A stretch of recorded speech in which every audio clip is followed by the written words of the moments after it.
Muito bem. Eu lembro a você que a história de Sansão está em Juízes, começa aqui no capítulo 13 e vai aí alguns capítulos adiante. Se você quiser acompanhar na Bíblia, Juízes 13, começa a história de Sansão. Bom, quando a gente pensa em Sansão, professora, a gente pensa naquele sujeito cabeludo, fortão, né? Mas vamos ver como é que começou a história dele. Como é que começou a história? Esse casal não tinha filhos. Isso. A história de Sansão, ela é fantástica. E assim, uma das coisas que mais me chamou a atenção realmente foi esse começo da vida de Sansão, o chamado que ele recebeu. Então, a mãe dele, ela não podia ter filhos, a Bíblia não fala o nome dela, só o nome do pai, que era Manoá. E então, em determinado dia, um anjo apareceu até ela e disse que ela teria um filho. Aí ela saiu correndo, contou para o esposo e, olha, uma coisa que eu acho assim, ó, fantástica é que o esposo, então o Manoá, orou a Deus pedindo para que esse anjo voltasse para saber como educar esse filho. Eu achei isso assim tremendo pela preocupação, né, pelo o senso de educar realmente esse filho nos caminhos do Senhor. Veja que o povo de Israel naquela época ele estava todo deturpado, mas ainda existia uma família que era temente a Deus. E esse era o caso de Manoá e sua esposa. Tanto que Deus, então, chamou, né, de uma forma especial Sansão, né, que seria alguém que começaria a libertar o povo de Israel, né? Foi exatamente uma família especial, né? Agora, me parece que tinha alguns detalhes nessa educação, né? Acho que quanto à alimentação, pastor Valdeci, quanto ao cabelo, como é que era? Esse homem, entre aspas, que apareceu para eles para dizer do nascimento de Sansão, que na realidade era um anjo, né? Ele disse para a mulher, olha, Sansão será nazireu. O que é isso? Nazireu, né? Lá em Números capítulo 6 tem as instruções do que era uma pessoa devotada para o nazireado. Era uma pessoa separada, a palavra quer dizer separado, para Deus, para uma missão específica. Ele poderia ser separado por um tempo ou por muito tempo. Sansão seria separado pela vida inteira. O sinal para que as pessoas olhassem nele assim e soubessem que ele era um nazireu seria nunca ele cortar o cabelo, né? Mas ele teria uns cuidados especiais também. Ele não deveria tomar vinho, nem comer nada que viesse da videira, nem comer uvas, nem beber suco de uva, não deveria tocar em cadáveres e não deveria também comer carnes impuras, aquelas carnes que ele já conhecia lá em Levíticos 11, que já eram instruídos para não serem comidas, como por exemplo a carne de porco. E é interessante que a mãe dele, durante o período antes da gestação e na gestação, já deveria, ela na vida dela, cumprir isso. O quanto é interessante a preocupação que a Bíblia coloca sobre o que pode ser passado de uma mãe para um filho nos momentos pré-natais, né? E ali, então, ela já deveria cuidar da saúde e da moral para que isso já fosse passado para a criança. Então, professor, quer dizer que a educação do filho começa antes do filho ser concebido, então, né? Com certeza. A mãe, ela exerce já desde a gravidez uma influência muito grande, né? E eu até, pensando nesse assunto, fiquei perguntando a mim mesma, até que ponto, né, a influência da mãe pode determinar, né, no futuro, assim, da vida do filho. E eu li algo que eu achei muito interessante, de uma escritora norte-americana, que diz o seguinte, posso ler? Claro, por favor. Diz assim, ó, o filho será influenciado para o bem ou o mal pelos hábitos da mãe. Então, ela própria deve ser governada pelos princípios, praticar a temperança e a renúncia de si mesmo, se quer o bem-estar do filho. E aí, mais uma frase mais adiante, assim, olha, a mãe é colocada por ordem do próprio Deus sob a obrigação mais solene de exercer o domínio de si mesma. Então, eu achei também isso muito interessante, sabe, sobre a questão de você se preocupar desde antes do nascimento do filho com uma alimentação adequada, né, um estilo de vida. E às vezes muitas vezes a gente fala assim, tem uma crendice por aí que diz, olha, porque a mulher quando está grávida, ela tem os seus desejos, né, e ela tem que comer tudo que ela tiver vontade. Eu particularmente não passei ainda por essa experiência, né, mas eu tenho amigas que já passaram e eu sempre tenho essa curiosidade. E aí, você experimentou isso? Existe isso mesmo? E muitas mulheres já me falaram que existe sim, às vezes tem vontade de comer alguma coisa, mas não é algo que você precise ficar comendo sempre ou ficar comendo coisa que não se deve comer só porque você sente desejo. Existem profissionais da saúde que dizem que realmente você tem que satisfazer os seus desejos, mas o princípio da Bíblia não é esse, sabe? Assim como para nós também. Às vezes nós temos vontade de comer alguma coisa, mas se vai ser prejudicial para nós não devemos comer, né? Mas em especial essa questão assim da influência pré-natal é de vital importância para o futuro do filho. E, na verdade, a gente percebe a preocupação desse casal, Manoá e sua esposa, em criar o filho exatamente da maneira que Deus gostaria que ele fosse, porque seria uma bênção para o povo de Israel. E a Bíblia descreve aqui o início da juventude de Sansão, está em Juízes 13, 24 e 25, e aqui fala a respeito do Espírito do Senhor agindo nele. Como é que é isso, pastor Valdeci? Aqui diz assim, Juízes capítulo 13, versos 24 e 25. Depois deu a mulher à luz um filho que lhe chamou Sansão, e o menino cresceu, e o Senhor o abençoou. Esse é o primeiro detalhe, o Senhor o abençoou. E o Espírito do Senhor passou a incitá-lo.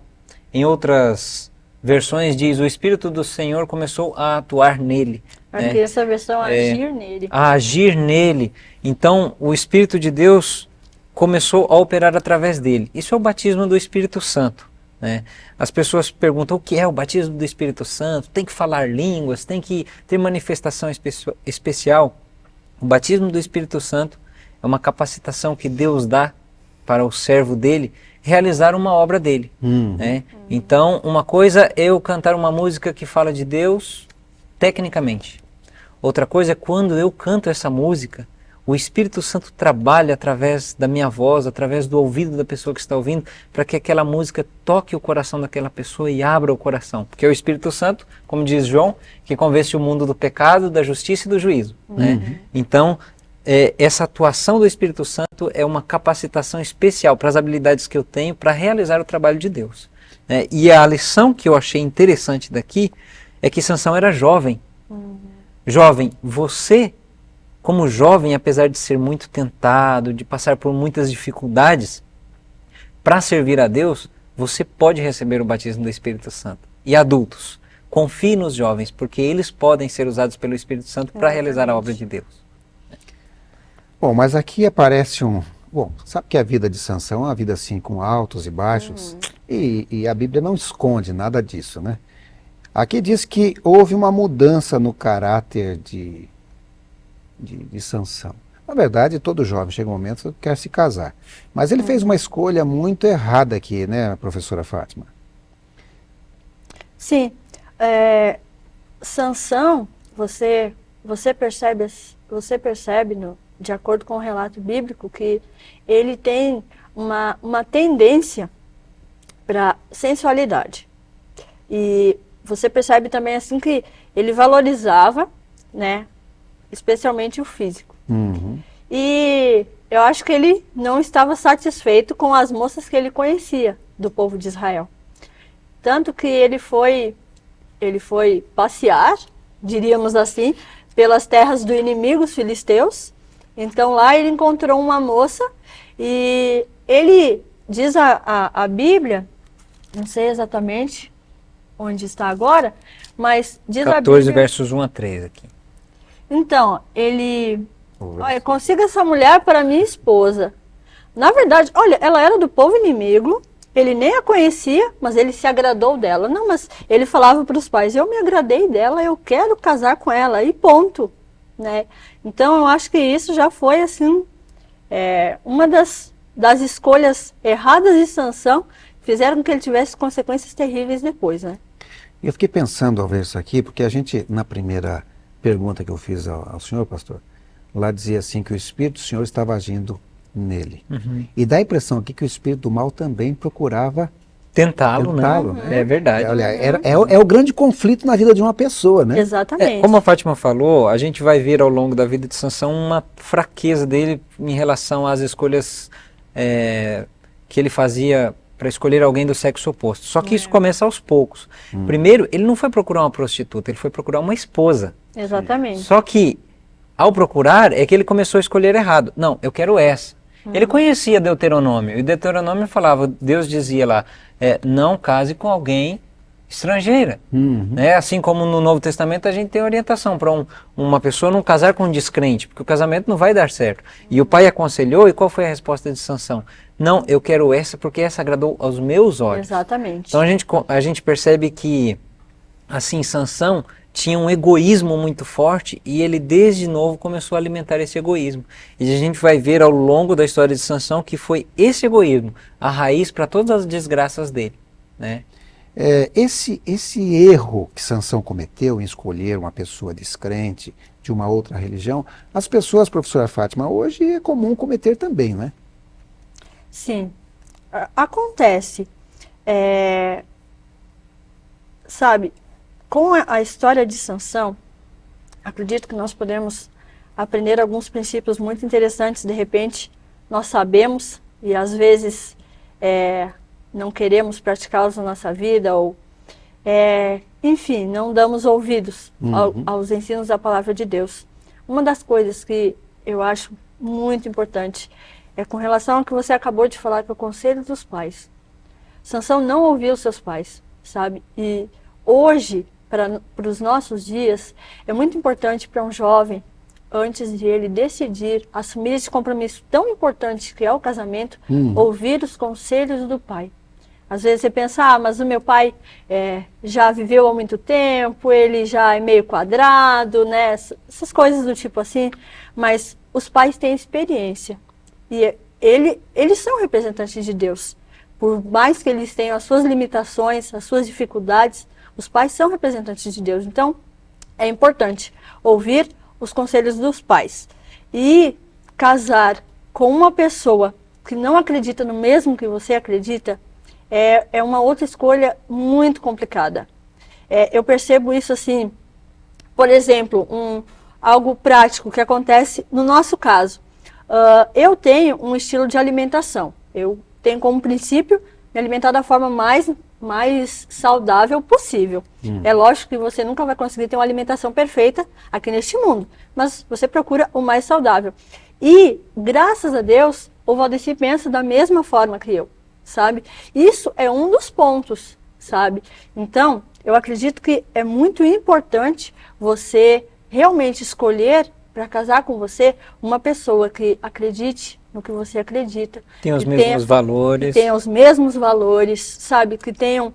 Lógico, não vai ser uma pessoa igual a você, mas que tenha objetivos em comum, porque senão a vida vai ficar bastante complicada. E até o Valdeci tem uma história de uma pessoa que ele acompanhou, eu falei para ele contar aqui, que é bastante interessante. Isso que acontece quando nós estávamos estudando essa lição, eu lembrei de um primo meu, né? Ele foi criado por um pai de uma religião e uma mãe de outra. Então no sábado ele ia para uma igreja, no domingo ele ia para outra. Quando ele era juvenil e adolescente, ele teve um tipo de comunhão numa igreja, um tipo de comunhão na outra. E todos esses detalhes que a pessoa passa do aprendizado, assim, que a igreja, esses programas que a igreja faz. Pois olha, o tempo passou e esse meu primo é um adulto hoje e ele não sabe a que religião seguir. Ele decidiu por uma na adolescência e seguiu depois quando ele se tornou adulto. Hoje ele não sabe, ele duvida de muitas coisas da Bíblia, tem dificuldade teológica na mente dele e ele é uma pessoa que não consegue se definir em questão de religião. Cresceu confuso, um pai de uma religião, uma mãe de outra.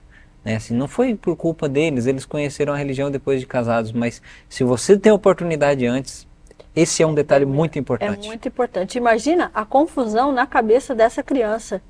indo duas igrejas diferentes uma da outra. Sim. E às vezes você pode, eu vou namorar com alguém que não é da minha igreja, por exemplo, mas depois quando casar isso passa, ou depois que casar vai mudar, mas a realidade não é bem assim, né? E nós temos alguns exemplos na Bíblia Sagrada, já desde a época antes do dilúvio, de como lá diz, os filhos de Deus olharam para as filhas dos homens e começou ali uma mistura e trouxe consequências drásticas para o planeta. Aí depois lá em Deuteronômio 7:34, 2 Coríntios 6, o verso 14, verso 15, verso 16, tudo são instruções de Deus. Olha, escolha alguém que creia como você, Exatamente. você vai ser feliz. Exatamente. Agora, a gente percebe agora, nessa associação de Sansão, então vem a época do casamento. O casamento já foi um desastre, né, mano? Não, aí esses problemas que nós estamos vendo aí sobre as diferenças de um e de outro por causa das suas origens, dos seus valores, das suas crenças, já começou na festa de casamento. Né? Salomão foi lá, Sansão, desculpe. Falei Sansão, ele foi lá e lançou um enigma. Né? Para começar, ele já começou errando, porque a Bíblia fala que ele deu uma festa segundo o costume. Se era segundo o costume que os filisteus tinham, era com bebedeira.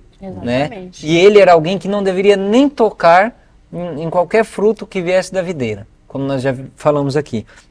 E aí os filisteus, que eram um povo inimigo, apesar de estar se fazendo de amigo, estavam de olho nele. Ele falou um enigma, vocês adivinhem aí o enigma, e eu vou dar 30 peças de roupas para vocês. E aí eles foram na mulher dele, descobre lá para nós. E ela, não vou descobrir isso não. Se você não descobrir, nós vamos derrubar a casa de vocês, vamos queimar tudo. Isso era amigo ou inimigo?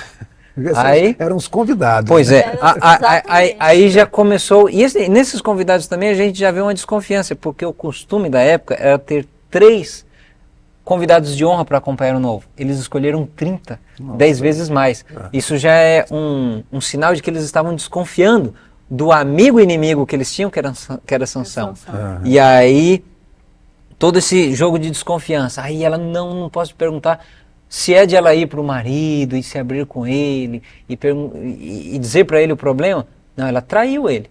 Ela perguntou para ele, fez fuxico, foi lá, contou para os outros pegaram e ganharam dele. Ela jogou do lado dos inimigos dele. Né? Isso já foi uma traição. Isso já deveria ser uma lição para Sansão, né? De que o terreno que ele estava pisando era perigoso. Mas ele não aprendeu a lição. Mas não foi. Bom, e aí ele pega e sai dali, nervoso, que só, bravo, e está disposto a pagar a dívida, né? Eram 30 vestes. 30 vestes. E ele comprou onde essas vestes, professora Fátima? Foi em alguma loja especial? Pior que não foi em nenhuma loja especial. Então, Sansão estava tão irado, tão zangado, que ele matou 30 pessoas, né, que eles eram seus inimigos, e aí ele pegou a roupa desses 30 e foi lá e colocou diante daquele que havia descoberto, né, o enigma dele. Eu imagino que ele chegou, tá aí, ó, a roupa aí, agora se vira. Porque dá a impressão que ao dar essas roupas, ele pegou e foi embora bravo, né? E foi uma coisa assim meio premeditada, assim, porque o casamento foi em Tímna. E essa matança que ele fez de 30 pessoas foi em Ascalon. É muito longe um lugar do outro. Ele viajou, ele deixou a festa, foi lá, matou essas pessoas, tirou a roupa delas de festa e trouxe de volta para outra cidade e devolveu lá. Sabe, ele estava muito irado, assim, ele estava determinado a fazer uma vingança. Né? Voltamos mais uma vez ao que já estava escrito, a Bíblia que Sansão tinha e ele esqueceu de ler. Né? Em Deuteronômio capítulo 32, verso 35, diz que a vingança pertence só ao Senhor. Bom, como não houve lua de mel, ele, passado algum tempo, ele ficou interessado em voltar e ficar com a esposa. Mas parece que o objetivo desse retorno para Sansão estava resumido apenas a sexo, né? Pelo menos é o que a gente deduz quando lê Juízes 15, verso 1, quando ele fala assim, vou ao quarto da minha mulher. Ou seja, ele não estava falando assim, vou encontrar a minha amada, ou... Ver como é que ela está, o que está precisando. Né? Parece que na cabeça dele ele só pensava, pelo menos a gente deduz aqui, né? É o que dá a entender, né? E o que a gente vê hoje? A gente que trabalha com aconselhamentos, e a gente sabe de alguns detalhes assim que acontecem na vida das pessoas. né, assim, de uma forma geral, existem muitas mulheres insatisfeitas no casamento porque existem muitos maridos insensíveis, né? Ele acha que ele trabalhando, colocando a comida dentro de casa está bom, né? E ele esquece que a mulher tem as suas necessidades, a sua carência de afeição, né? Ela precisa de atenção, ela precisa que alguém converse com ela. Ele não gasta tempo conversando com ela, ela vai precisar conversar com os outros. E talvez aí ela pode achar alguém mais interessante que o esposo, né? E às vezes a esposa, muitas esposas se sentem ofendidas, porque além do esposo não dar essa atenção especial, ele só aborda a esposa, só corteja a esposa quando ele quer ir para a cama, quando ele precisa de sexo. Ele vai, satisfaz a necessidade dele, vira para o outro lado da cama e dorme e deixa a esposa insatisfeita, infeliz porque não recebeu a parte mais importante, que é o afeto e o carinho. E hoje em dia existem muitas esposas se sentindo usadas pelo próprio esposo por causa disso. Isso pode ser a brecha para um divórcio, um pouco mais adiante, né? Então, maridos, cuidado, deem atenção às suas esposas. Elas precisam de muito mais coisas, além do sustento e do sexo. Agora, uma coisa interessante é que ele chegou lá na casa dela e ela parece que já tinha arrumado outros, né? Como dá a entender, acho que o sogro, no caso de Sansão, pensou que ele estava com muito ódio dela e então ele pegou e já deu a filha para um amigo. Já tinha festa ali, né? Já tinha festa ali para algum convidado, né? Esse aí era mais Sabe? um recadinho para Salomão olhar e falou, peraí, para Sansão olhar, desculpa, hoje está difícil aqui, né? Não, esse era mais um recadinho para Sansão olhar e perceber que estava no caminho errado. Poxa, se ele chegou, o sogro que deveria ter guardado a esposa para ele, pegou a esposa dele e deu para outro, que gente é essa? Que valores eles têm na mente? Aí o sogro pega e traz a cunhadinha dele, tem a sua cunhadinha que é mais bonitinha. Ela é mais bonitinha, fica com ela, tudo acertado aí, né? Agora a vingança foi assim muito sui generis, né? A Bíblia diz que Sansão pegou umas raposas, não é isso? Foram 300, acho. 300 raposas. Amarrou rabo com rabo, não é isso? Com uma tocha no meio e tocou fogo e largou na lavoura ali, né? Que situação tremenda. Eu imagino esse pessoal tentando pegar essas raposinhas no meio do trigal ali, né? E elas desesperadas correndo, né? E uma vai para um lado, outra vai para o outro, aquilo vira uma confusão, né? Queimou a lavoura deles. Você percebe aí o temperamento de Sansão, né? Ele era vingativo, né? Ele era vingativo e você percebe que ele não conseguia dominar essas emoções fortes que ele tinha. E aí, essas emoções passavam a assumir o controle da vida dele. Sim. Sabe? Eu li um pensamento interessante, que gostaria de compartilhar com vocês também. Sim. Que diz que a verdadeira grandeza do homem, ela é medida pela força dos sentimentos que ele domina, e não pelos sentimentos que o dominam. Então, isso também é muito importante. Como escreveu Augusto Cury, né? O dia que o homem conseguir dominar desde o átomo até as mega estruturas, ele vai descobrir que falta ele conseguir dominar algo muito importante, que é o que tem dentro dele. Ele mesmo. Seus sentimentos. Muito bem, a história continua triste, né? O pastor Valdeci, parece que agora ele estava procurando uma esposa, mas agora ele vai a uma prostituta. Antes, porém, de falar dessa ida de Sansão a uma prostituta, professora Fátima, parece que aqui é um período de 20 anos em que ele sossegou, parece, porque a Bíblia não menciona nada, diz que ele governou durante 20 anos, é isso mesmo? Exatamente. Na Bíblia, nós encontramos 2 versos que falam sobre isso, de que Sansão, inclusive, governou sobre o povo de Israel por 20 anos. E a Bíblia não dá mais detalhes com relação a isso, né? Mas como ela não fala nada de ruim, né, subentende-se que foi um período de 20 anos onde, né, tudo correu bem, penso eu que ele tenha buscado a Deus, né? Então ele também foi um líder do povo de Israel por esses 20 anos. Foi no período de juízes, né, que haviam juízes que julgavam o povo de Israel. Depois que Moisés morreu, veio Josué e aí vinham os juízes que julgavam Israel, não tinha um rei. E 20 anos de governo É bastante tempo. precisa de estabilidade, né? Sansão tinha suas virtudes também, a gente tem que lembrar disso, né? Agora, depois desse período, parece que baixou assim de novo o espírito do mal aí e leva ele a procurar uma prostituta. Aqui é um indício de que não é porque você é um homem de Deus, porque aquela pessoa é um pastor, que ele está livre de ser tentado e de cair. Sansão era o líder de Israel, né?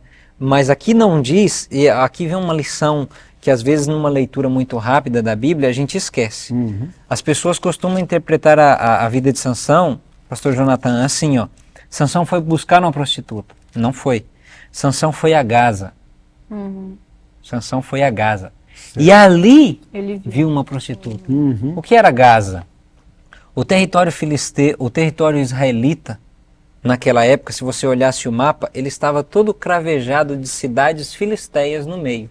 Os filisteus eram os inimigos do povo de Israel. Seria aquela região que hoje eles chamam faixa de Gaza mesmo, ali naquela Também, região, né? também, mas todo o território de Israel estava cheio de cidades filisteias.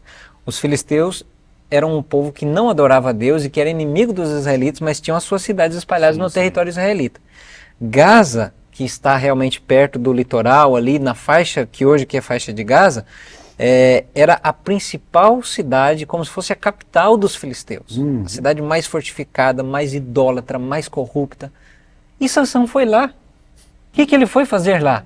Então veja, Sansão foi a Gaza, vírgula, e ali viu uma prostituta. Pisou no terreno do inimigo. Exatamente. Né? Então, aqui você percebe que a luta de Sansão e o perigo que ele correu não era tanto físico. Até porque, na hora que a coisa apertou, na meia-noite, ele foi lá, arrancou o portão da cidade, que pesava centenas de quilos, colocou nas costas e viajou 70 quilômetros para cima das montanhas. Né? Então, o problema, o risco que ele estava correndo não era físico, né? Era espiritual. Como diz lá Paulo, lá em Efésios 6, capítulo 12, que a nossa luta não é contra a carne e o sangue, a nossa luta não é física, mas é contra as potestades e as forças do mal. Né? Ali ele começou a pisar no terreno do inimigo, levou-se a uma tentação, que foi dormir com a prostituta, caiu no ponto fraco dele. Satanás sabe quais são os nossos pontos fracos, e dali ele vai cair em mais tentações nessa mesma linha que eu imagino que você vai explorar agora. Bom, e ele escolhe uma outra pessoa, uma mulher que ficou conhecida pelo nome dela, né, Dalila. E hoje Dalila é símbolo de traição, né? Porque foi isso que ele... Como é que um homem se apaixona com uma mulher dessa? Devia ser muito bonita, sei lá, muito agradável. Porque a história mostra que claramente Sansão estava vendo que ela estava mal intencionada, não é, professora? E é interessante que Dalila, ela começa a brincar com Sansão. Tanto que ela pergunta, fica insistindo, mas qual é o segredo da tua força? E aí Sansão, olha, se você me amarrar com fios de couro, ou com cordas novas, ou amarrar o meu cabelo, enfim. Você percebe aqui também algo interessante em Sansão, que é a prepotência dele. E afinal de contas eu sou forte, né? Por que eu vou ficar me cuidando? Mas Sansão caiu.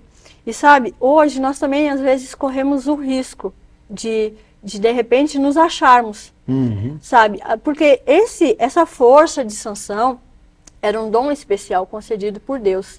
E sabe, nós também como cristãos, qualquer um de nós pode cair, e nós sempre devemos lembrar de que se nós temos algo de bom em nós mesmos, é porque são dons que Deus nos concede. Então, eu acredito que faltou aqui também, no caso de Sansão, na vida dele, a dependência de Deus. Ele precisava buscar de Deus, porque a força dele, sem Deus, não era nada. Tanto que ele não conseguia dominar as próprias paixões. É interessante isso aí, porque se a gente não controla a tentação desde o começo, se a gente não foge da tentação desde o começo, ela pode virar uma bola de neve tão grande que depois a gente não consegue controlar mais. E foi o que aconteceu, né, pastor Valdeci? Porque ele dormiu, né? Nos braços da tentação. Nos braços da tentação. E ao dormir, acho que ele não imaginava que ela realmente teria coragem de cortar o cabelo dele. Eu imagino que naqueles joguinhos diamantes ali, ela deve ter feito como se estivesse brincando com ele, alguma coisa assim, né? Mas até o nome dela é uma advertência, né? A palavra Dalila pode significar delicadeza, mas também pode significar devoradora ou consumidora. Eu achei interessante esse último detalhe, consumidora. Mais um detalhe da leitura da Bíblia aqui que eu gostaria de chamar, que é o seguinte: as pessoas às vezes interpretam assim, não, contrataram Dalila para trair Sansão. Sim. Não, veja a leitura. Primeiro, Dalila teve um caso com Sansão. Em Juízes 16, verso 4, diz que Sansão se afeiçoou da mulher do Vale de Soreque, que se chamava Dalila. Sim. Primeiro veio o caso. Porque ela teve um caso, então eles foram atrás dela para aproveitar a situação e pedir que ela traísse Sansão, contando o segredo dele, né? Descobre dele de onde vem essa força aí, né? E aí fizeram uma proposta para ela, né? Olha, nós vamos lhe pagar e pagar muito bem. E ela teve que escolher entre o amante e o dinheiro.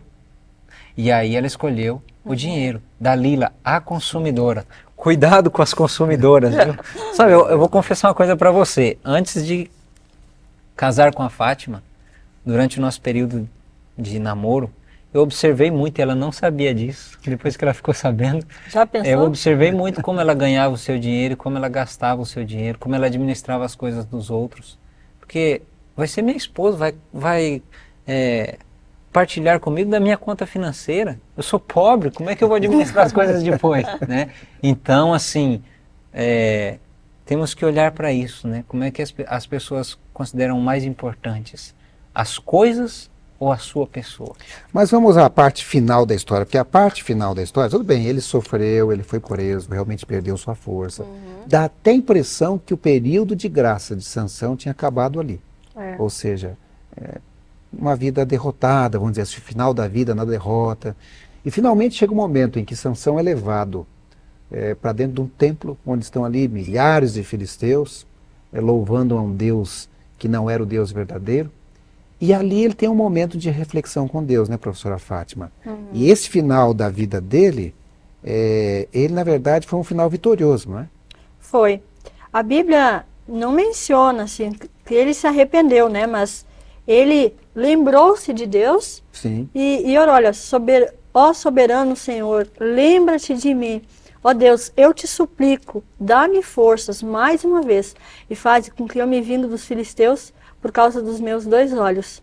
E você percebe que ele estava, lógico, em desespero, né? Sim. Aí ele já não tinha mais perspectiva nenhuma de vida mesmo.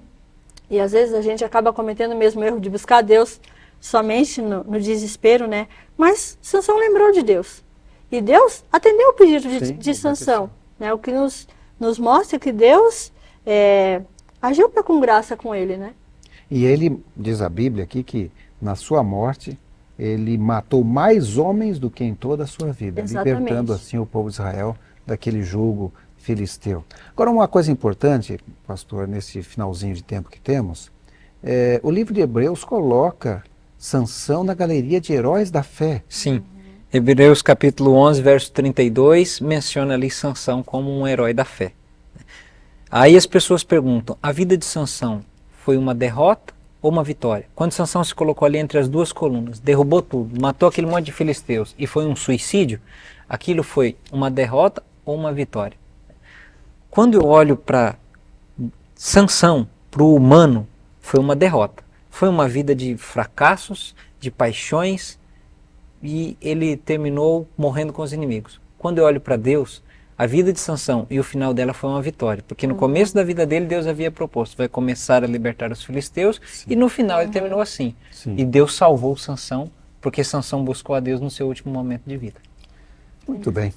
Em 30 segundos, professora Fátima, um conselho final aqui extraído da lição. Olha, vocês acabaram de mencionar sobre a questão de que Sansão estava lá na galeria de heróis da fé, e isso para mim foi o que mais me chamou a atenção nesse finalzinho.